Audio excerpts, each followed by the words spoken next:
আমি অসুস্থ, আমাকে চিকিৎসার সঙ্গে দিতে হবে, আর দাদু আমাকে খাবারের সঙ্গে দিতে হবে, আমার মাথার উপরে ছাঁচাই ছাঁচার সঙ্গে করতে হবে। এটা যেমন বলা আছে 51 ধারাতে সংবিধানে বলা আছে ফান্ডামেন্টাল ডিউটিসের কথা। আমারও কিছু কর্তব্য আছে, তাহলে আমি জাতীয়তাবাদী নাগরিক হব। তো ওই ডিউটি হিসাবে আমি আপনাদের বলি, এসআইআর এর নামে অযথা আতঙ্কিত করা হচ্ছে, আমাদেরকে হয়রানি করার চক্রান্ত হচ্ছে। আতঙ্কিত কারা করছে? তৃণমূল করছে। আর হয়রানি চক্রান্ত কারা করছে? বিজেপি করছে। তাহলে আমাদের কাজ কি হবে? না আতঙ্কিত হওয়া, আর হয়রানির শিকার যারা করতে এসছে তাদের জবাব দেওয়া।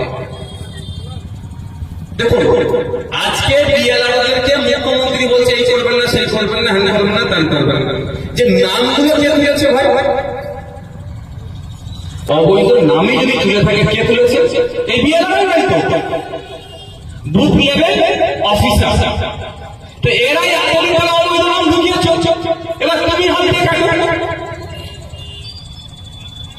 যেটা ভয়ের কারণ হচ্ছে দি ভোটার বা ডাউটফুল ভোটার, এটা আমাদের নজর রাখতে হবে।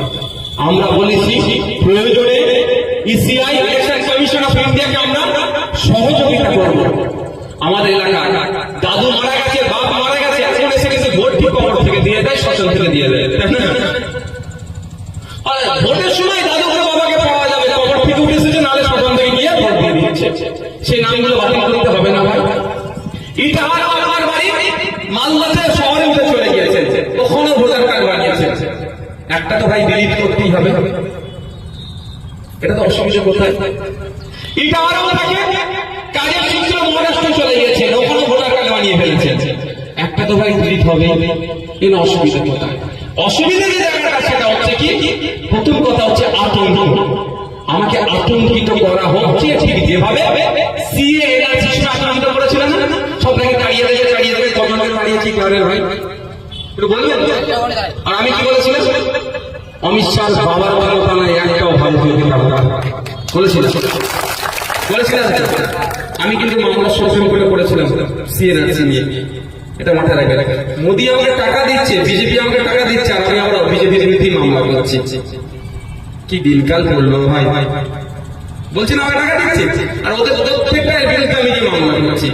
এই ওয়াকাফের বিরুদ্ধে মামলা করেছি, সিএনআরসির বিরুদ্ধে মামলা করেছিলাম, কিন্তু ওরা আমাকে টাকা দিচ্ছে, ওদের টাকাই ওদের বিরুদ্ধে মামলা করছি। বেশ ভালোই চলছে বলো খেলা। যেটা